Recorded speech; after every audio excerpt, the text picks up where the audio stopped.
ഈ മെയ് മാസത്തിൽ ഏറെ പ്രതീക്ഷയുള്ള മറ്റൊരു ചിത്രം കൂടെ റിലീസായിരിക്കുകയാണ് ടർബോ. മമ്മൂട്ടി കമ്പനി പ്രൊഡക്ഷൻസിൽ മിഥുൻ മാനുവൽ തോമസ് റൈറ്ററായിട്ടുള്ള വൈശാഖ് ചിത്രം. ഒരു കോമഡി ആക്ഷൻ ഡ്രാമ ജോണറിലാണ് പടം അനൗൺസ് ആയിരിക്കുന്നത്. കുറച്ച് കോമഡിയൊക്കെ ഉള്ള ഒരു ഫുള്ളി ആക്ഷൻ പാക്ഡ് കൊമേഴ്ഷ്യൽ ഫിലിമാണ്. വൈശാഖിൻ്റെ സ്ഥിരം പാറ്റേണിനകത്ത് വരുന്നത് തന്നെയാണ്. ഒരു മാസ് ആക്ഷൻ പടം തന്നെയാണ്. പുലിമുരുകൻ പോലെ മധുരരാജയും പോക്കിരി രാജയൊക്കെ പോലുള്ളൊരു പടം തന്നെയാണ് ടർബോ ജോസ്. പുലിമുരുകൻ പോലെ ടർബോ ജോസ് എന്ന പടത്തിന് പേര് എന്തുകൊണ്ടിട്ടില്ല എന്ന് ഞാൻ ആലോചിച്ചു. റൈറ്റർ ഉദയകൃഷ്ണ വൈശാഖ് കോംബോയിൽ ഒരുപാട് പടം വന്നിട്ടുണ്ടായിരുന്നു. അതിൽ ഹിറ്റായ സാധനം എന്നുള്ള എണ്ണം നോക്കിക്കഴിഞ്ഞാൽ പുലിമുരുകൻ അല്ലാതെ അത്ര എടുത്തു പറയത്തക്ക രീതിയിലുള്ള പടങ്ങളൊന്നും തന്നെ ഇല്ല. വൈശാഖ് ചിത്രങ്ങളിലൊരു മോശം തിരക്കഥ എപ്പോഴും അങ്ങ് മുഴച്ചു നിൽക്കുമായിരുന്നു. വൈശാഖ് എത്ര മികച്ചൊരു ഡയറക്ടർ ആയാൽ പോലും തിരക്കഥയുടെ നട്ടലിന് ബലമില്ല എന്നുണ്ടെങ്കിൽ പണി പാളും. മിഥുൻ മാനുവൽ തോമസിൻ്റെ കഴിഞ്ഞ പടങ്ങളെല്ലാം അത്യാവശ്യം കുഴപ്പമില്ലാത്ത ഓടിയിട്ടുള്ള പടങ്ങളാണ്. പുള്ളിയുടെ റൈറ്റിംഗ് പാറ്റേണും ഒക്കെ ആളുകൾക്ക് മലയാളികൾക്ക് കൂടുതൽ ഇഷ്ടപ്പെടുന്ന രീതിയിലുള്ള ഒരു റൈറ്ററും കൂടെയാണ്. മമ്മൂട്ടി കമ്പനി എന്ന് പറയുന്ന മമ്മൂട്ടിയുടെ ഓൺ പ്രൊഡക്ഷൻ കമ്പനിയിലെ അഞ്ചാമത്തെ ആറാമത്തെ ചിത്രമാണിത്. ശരിക്കും അത് മിഥുൻ മാനുവൽ റൈറ്ററായിട്ട് വരുന്നു. വൈശാഖ് ഡയറക്ഷൻ. പടം അനൗൺസ് ആയ സമയം തൊട്ട് വലിയൊരു പ്രതീക്ഷ ഉണ്ടായിരുന്ന ഒരു സിനിമ കൂടിയാണ്. എനിക്ക് പേഴ്സണലി വൈശാഖ് എന്നുള്ള ഡയറക്ടറിൽ നിന്നും സീനിയേഴ്സ് പുലിമുരുകൻ കഴിഞ്ഞ് ഇഷ്ടപ്പെട്ട സിനിമ എന്ന് ചോദിച്ചു കഴിഞ്ഞാൽ ടർബോ എന്ന് പറയാം. മറ്റ് വൈശാഖ് ചിത്രങ്ങളിൽ നിന്നും ഇതിനെടുക്കുമ്പോഴത്തേക്ക് നമുക്ക് ബെറ്റർ എന്ന് തോന്നുന്നത് ഈ തിരക്കഥയിലുള്ള ഒരു ഇതാണ്. സ്ഥിരം റൈറ്റർ ഉദയകൃഷ്ണയെ മാറ്റി മിഥുൻ മാനുവൽ വരുമ്പോഴത്തേക്ക് അതിനകത്തൊരു ഫ്രഷ്നെസ് ഉണ്ട്. മലയാള സിനിമയിൽ ഈ ഒരു സമയത്ത് മലയാളികളുടെ പൾസറിഞ്ഞൊരു തിരക്കഥാകൃത്താണ് മിഥുൻ മാനുവൽ തോമസ് എന്ന് എനിക്ക് തോന്നിയിട്ടുണ്ട്. പടത്തിലൊരു പോർഷനിൽ വെട്രുവയിൽ ഷൺമുഖം സുന്ദരം എന്ന് എൻ്റെ പേര് ഫുൾ പറയണം എന്ന് പറയുന്നുണ്ട്. അതേപോലെ മിഥുൻ മാനുവൽ തോമസ് പുള്ളിയുടെ ആ ഒരു സിഗ്നേച്ചർ ഈ പടത്തിനകത്ത് ഉണ്ട്. പുള്ളിക്കാരൻ്റെതായിട്ടുള്ള ഒരു റൈറ്റിംഗ് സ്റ്റൈൽ ഈ പടത്തിനകത്ത് വ്യക്തമായിട്ട് കാണാം. വൈശാഖ് സിനിമകളിൽ സ്ഥിരം സിനിമാറ്റോഗ്രാഫർ ഷാജി ആയിരുന്നു. പക്ഷേ ഈ പടത്തിൽ വിഷ്ണു ശർമ്മയാണ്. കുഴപ്പമില്ല, നല്ല ക്യാമറ വർക്കാണ് ചെയ്തിരിക്കുന്നത്. എഡിറ്റർ ഷമീർ മുഹമ്മദാണ്. മലയാളത്തിലെ ഏറ്റവും തിരക്കുള്ള എഡിറ്റേഴ്സിൽ ഒരാളാണ്. അദ്ദേഹത്തിൻ്റെ വർക്കും ഗംഭീരമാണ്. മാസ് ആക്ഷൻ മൂവീസിലെ പുള്ളിക്കാരൻ്റെ കട്ട്സൊക്കെ ഒരു പ്രത്യേക രസമുള്ള സാധനമാണ്. ക്രിസ്റ്റോ സേവിയറാണ് മ്യൂസിക് ചെയ്തിരിക്കുന്നത്. ഭ്രമയുഗത്തിലെ നമ്മളെ ഭ്രമിപ്പിക്കുന്ന മ്യൂസിക്കിന് ശേഷം ഇതിലും ഗംഭീരമായിട്ടുള്ള BGM ആണ് ചെയ്തിരിക്കുന്നത്. സോങ് ഒന്നും പടത്തിലില്ല. അർജുൻ അശോകൻ ആ ട്രെയിലർ തീമിനകത്ത് പാടുന്ന ഗ്ലിംസ് ഒക്കെ കണ്ടപ്പോൾ ഞാൻ കരുതി അർജുൻ അശോകൻ ഈ പടത്തിനകത്ത് ഒരു സർപ്രൈസ് ആയിട്ടുള്ള ഒരു ക്യാരക്ടർ റോൾ ഉണ്ടാകുമെന്ന് കരുതി. ട്രെയിലർ തീം സോങ് പാടിയിരിക്കുന്ന അർജുൻ അശോകനാണ് എന്നുള്ളൊരു പരിപാടി മാത്രമേ പുള്ളി ചെയ്തിട്ടുള്ളൂ. അത് തിയേറ്ററിൽ 2 സ്ഥലങ്ങളിൽ വരുന്നുണ്ട്. നല്ല രീതിയിൽ വർക്കൗട്ട് ആയിട്ടുണ്ട്. നല്ല ബാക്ക്ഗ്രൗണ്ട് സ്കോർ, പടത്തിൻ്റെ സീനും ഫൈറ്റ് സീൻസും ഒക്കെ എലിവേറ്റ് ചെയ്യുന്നതിൽ ഈ പറഞ്ഞ സൗണ്ട് എഫക്ട്സും അതിനോടൊപ്പം BGM നന്നായിട്ട് വർക്കായിട്ടുണ്ട്. മമ്മൂട്ടിയുടെ ഫൈറ്റ് സീനിൽ വരുന്ന ടർബോ ചാർജ്ഡ് എഞ്ചിൻ്റെ സൗണ്ട് അതൊരു എടുത്തു പറയത്തക്ക രീതിയിലുള്ള ഒരു സംഭവം തന്നെയായിരുന്നു. മമ്മൂട്ടി കമ്പനി പ്രൊഡക്ഷനാണ്. കഴിഞ്ഞ 4-5 പടങ്ങളിൽ നോക്കിക്കഴിഞ്ഞാൽ തന്നെ നമുക്ക് മനസ്സിലാവും. ഓരോന്നും പ്രത്യേകം ജോണറിലുള്ള മൂവീസാണ്. മമ്മൂക്കയുടെ പെർഫോമൻസ് തന്നെയാണ് ഈ പടത്തിനകത്ത് ഏറ്റവും വലിയ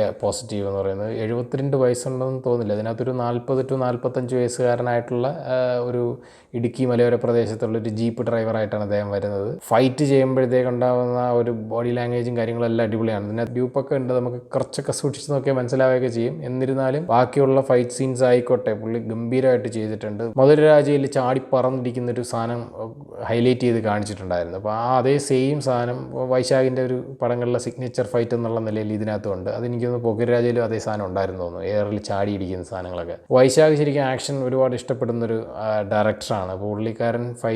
പുള്ളിക്കാരൻ്റെ പടങ്ങളിലെ ഫൈറ്റ് ഒരു വേറൊരു സ്റ്റൈൽ തന്നെ ആയിരിക്കും. സ്റ്റൈലിഷ് ആയിട്ട് ഫൈറ്റ് സീൻസ് എടുക്കുന്ന ഒരാളും കൂടെയാണ് വൈശാഖ്. സ്റ്റണ്ട് കൊറിയൊക്കെ ഗംഭീരമായിട്ട് ഇതിനകത്ത് വർക്കൗട്ട് ആയിട്ടുണ്ട്. മമ്മൂക്കയുടെ ശാരീരിക ഘടന ഗംഭീരമായിട്ട് യൂസ് ചെയ്തേക്കുന്നൊരു ഫൈറ്റ് കൊറിയോഗ്രാഫിയാണ് ഇതിനകത്ത് ചെയ്തിരിക്കുന്നത്. മമ്മൂട്ടിയെ കൂടാതെ ഇതിനകത്ത് പ്രധാനപ്പെട്ട ക്യാരക്ടർ ചെയ്തിരിക്കുന്നത് ശബരീഷ് വർമ്മയാണ്. ശബരീഷ് വർമ്മ, അഞ്ജന ജയപ്രകാശ്, ബിന്ദു പണിക്കർ, ദിലീഷ് പോത്തൻ. വില്ലൻ ക്യാരക്ടറിൽ മെയിനായിട്ടുള്ളത് രാജ്ബി ഷെട്ടിയെ ശരിക്കും പറഞ്ഞാൽ മലയാളികൾക്ക് ഓൺ സ്ക്രീൻ അധികം പരിചയം കാണില്ല. അദ്ദേഹം ഒരു ഡയറക്ടറാണ്. അദ്ദേഹം ഒരു മുട്ടയൻ കഥ എന്ന് പറഞ്ഞാൽ നമ്മൾ തമാശ എന്ന് പറഞ്ഞാൽ മലയാളത്തിൽ കണ്ട പടത്തിൻ്റെ ഒറിജിനൽ ചെയ്ത ആളാണ്. അതേപോലെ ഗരുഡഗമന, ഋഷഭവാഹന എന്നുള്ള കന്നഡ മൂവിയാണ് ഇത് രണ്ടും. സൗത്ത് ഇന്ത്യൻ ഫിലിമിൽ ഒരുപാട് ആഘോഷിക്കപ്പെടുന്ന ഒരു ഡയറക്ടറാണ്, ഒരു ആക്ടറാണ്. പുള്ളിയെ കൊണ്ടുവന്ന് വെറുതെ കളിയാക്കിയിട്ടല്ല വിട്ടിരിക്കുന്നത്. മലയാളത്തിൽ അദ്ദേഹത്തിന് ഒരു നല്ല ലോഞ്ചാണ് ഇപ്പോൾ കൊടുത്തിരിക്കുന്നത്. അദ്ദേഹത്തെ കൂടാതെ തെലുങ്കിൽ നിന്നുള്ള സുനിൽ, അദ്ദേഹത്തെ നമ്മൾ പുഷ്പയിലും തമിഴിലുള്ള ജയിലറിലും ഒക്കെ കണ്ടിട്ടുണ്ട്. കാസ്റ്റിംഗ് ഒക്കെ ഏകദേശം നല്ല രസമായിട്ട് വന്നിട്ടുണ്ടായിരുന്നു. എനിക്കതിനകത്ത് പെർഫോമൻസ് വൈസും എല്ലാവരും നന്നായിട്ട് ചെയ്തിട്ടുണ്ട്. ബിന്ദു പണിക്കരുടെ റോളും എല്ലാം ഓക്കെ ആയിരുന്നു. പണ്ട്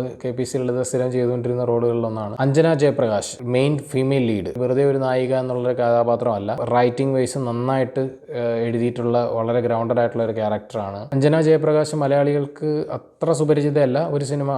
പാച്ചുവും അത്ഭുത വിളക്കും എന്നുള്ള സിനിമയിലാണ് നമ്മൾ മലയാളികൾ കൂടുതൽ പുള്ളിക്കാരെ അറിയുന്നത്. പുള്ളിക്കാരി അതിന് മുമ്പും ചെറിയ റോളുകളിലൊക്കെ മലയാളത്തിൽ അഭിനയിച്ചിട്ടുണ്ട്. ധ്രുവങ്ങൾ 16 എന്ന് പറഞ്ഞ തമിഴ് സിനിമയിലൂടെ ലോഞ്ച് ആയിട്ടുണ്ടായിരുന്നു. പെർഫോമൻസ് വൈസും അത്ര ഒരു ഗംഭീരമായിട്ട് വന്നു എന്ന് പറയാൻ പറ്റില്ല. ഒരു ഫ്ലാറ്റ് ആയിട്ടുള്ള ഒരു പെർഫോമൻസ് ആയിരുന്നു. ഓക്കെ, പുള്ളിക്കാരി കൊടുത്ത സാധനം ചെയ്തു എന്നുള്ളത്. പക്ഷേ തിരക്കഥയിൽ ഇത്രയധികം കാര്യങ്ങൾ ചെയ്യാനുള്ള വളരെ ഇമ്പോർട്ടൻ്റ് ആയിട്ടുള്ള ഒരു ക്യാരക്ടർ, ഇമ്പോർട്ടൻ്റ് ആയിട്ടുള്ള ഒരു ഫീമെയിൽ ലീഡ് എന്ന് പറയുമ്പോഴത്തേക്ക് ഇതുപോലൊരു വലിയ ബാനറിൽ വലിയ ബഡ്ജറ്റിൽ ഇതുപോലൊരു സ്റ്റാർ കാസ്റ്റ് പടം ചെയ്യുമ്പോഴത്തേക്ക് അപ്പോൾ കുറച്ചുകൂടെ പോപ്പുലർ ആയിട്ടുള്ളൊരു ഫേസ് ഒരു നായികയായിട്ട് പ്ലേസ് ചെയ്തിരുന്നെങ്കിൽ, കുറേ കൂടെ പെർഫോമൻസ് വൈസ് ബെറ്റർ ആയിട്ടുള്ള ഓൾറെഡി പ്രോൺ ആയിട്ടുള്ള ഏതെങ്കിലും ആക്ട്രസിനെ യൂസ് ചെയ്തിരുന്നെങ്കിൽ നന്നായിരുന്നു എന്ന് എനിക്ക് തോന്നി. അതൊരു പടത്തിൻ്റെ മൈനസ് ആയിട്ടില്ല, പക്ഷേ അത് അവിടെ കുറച്ച് പ്ലസ് ആക്കാമായിരുന്നു. ഇടുക്കിയിൽ മലയോര പ്രദേശത്ത് ടൂറിസ്റ്റുകളെ കൊണ്ടുവന്ന് മലകയറ്റുന്ന ഒരു 4x4 ജീപ്പ് ഓടിക്കുന്ന ഒരു ടർബോ ജോസ് പുള്ളിക്കാരന് തനക്ക് പള്ളിപ്പെരുന്നാൾ നാട്ടിലെ ചെറിയ അടിപിടി കേസൊക്കെ ആയിട്ട് നടക്കുന്ന ആൾ ഒരു പ്രത്യേക സാഹചര്യത്തിൽ ഒരു സംഭവത്തിൽപ്പെട്ട് പുള്ളിക്കാരൻ തൽക്കാലത്ത് നാട്ടിൽ നിന്നൊന്ന് മാറി നിൽക്കേണ്ടി വരുന്നു.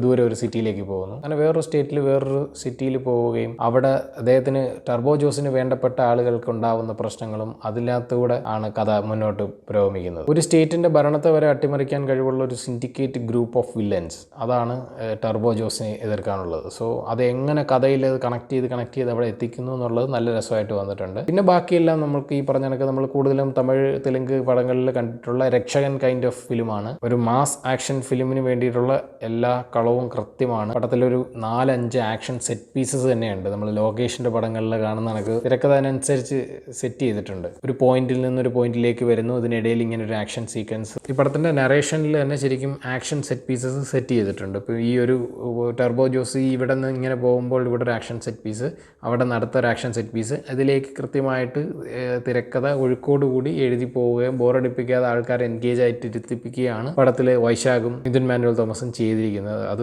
കൃത്യമായി ബ്ലെൻഡായി പോയിട്ടുണ്ട്. മമ്മൂട്ടിക്ക് ഒരു 100 കോടി പടം ഇല്ല എന്നാണ് എൻ്റെ അറിവ്. ഭീഷ്മപർവം പോലും ഏകദേശം 90 കോടിക്ക് താഴെ കളക്ഷൻ നേടി അങ്ങ് തീരുകയാണ് ഉണ്ടായത്. അപ്പോൾ ഇത്തവണ ഇതൊരു 100-150 കോടി അടിക്കാൻ മാത്രം കെൽപ്പുള്ളൊരു സിനിമയാണ് ടർബോ. മാക്സിമം ക്ലീഷേ സാധനങ്ങളൊക്കെ ഒഴിവാക്കാൻ ഡയറക്ടർ പ്രത്യേകം ശ്രമിച്ചിട്ടുണ്ട്. അനാവശ്യമായിട്ടുള്ള സീനുകളൊന്നും ഇതിനകത്ത് കുത്തി നിറച്ചിട്ടില്ല. കോമഡിക്ക് വേണ്ടി പ്രത്യേക ട്രാക്ക് പോയിട്ടില്ല. ഓരോ ആക്ഷൻ സീൻ ഇങ്ങനെ കഴിഞ്ഞ് വീണ്ടും പുതിയ ആൾക്കാർ വരുമ്പോൾ മമ്മൂട്ടി തന്നെ ചോദിക്കും, ഇത് തീരുന്നില്ലേ, ഇനിയുണ്ടോ എന്ന് സ്വയം ചോദിക്കുന്ന രീതിയിൽ നമുക്ക് തോന്നും അത് ചോദിക്കണമെന്ന്. ആ സമയത്ത് മമ്മൂട്ടി ചോദിക്കും. പുലിമുരുകന് ശേഷം വന്നിട്ടുള്ള വൈശാഖ ചിത്രങ്ങളിൽ അവസാനം കുറച്ച് തോലന്മാർ വരും, വള്ളി തൂങ്ങിയും കറങ്ങിയും കമ്പെറിഞ്ഞും കുന്തമെറിഞ്ഞും വരും. അപ്പോൾ അത് ഒരുമാതിരിപ്പെട്ട പിന്നീട് വന്ന എല്ലാ ആക്ഷൻ പടങ്ങളിനകത്തും ആ സാധനം ഉണ്ടായിരുന്നു ക്ലൈമാക്സിൽ. അപ്പോൾ ഇതിനകത്ത് വരുന്നത് കുറച്ച് സമുറായി ഡ്രസ്സൊക്കെ ധരിച്ച് കഠാനയമായിട്ട് കുറച്ച് തോലന്മാർ വരുന്നുണ്ട്. അവരും ഈ പറഞ്ഞ കണക്ക് അവസാനം ടർബോ ജോസിൻ്റെ കയ്യിൽ നിന്ന് ഇടി മേടിച്ച് ഇത് ചെയ്യണം. പക്ഷേ അത് കൺവിൻസിങ് ആയിട്ട് എടുക്കുക, കൺവിൻസിങ് ആയിട്ട് ആ ഫൈറ്റൊക്കെ ചെയ്യിക്കുക എന്നുള്ളതൊരു നല്ല കാര്യം തന്നെയാണ്. അത് വീണ്ടും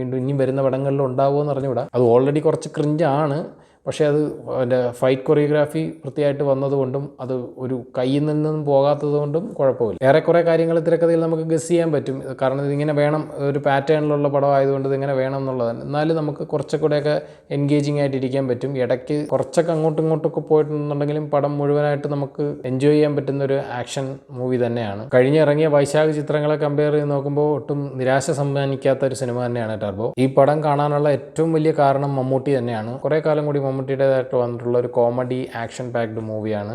നിങ്ങളും കണ്ടിട്ട് അഭിപ്രായങ്ങൾ പറയൂ. ബൈ.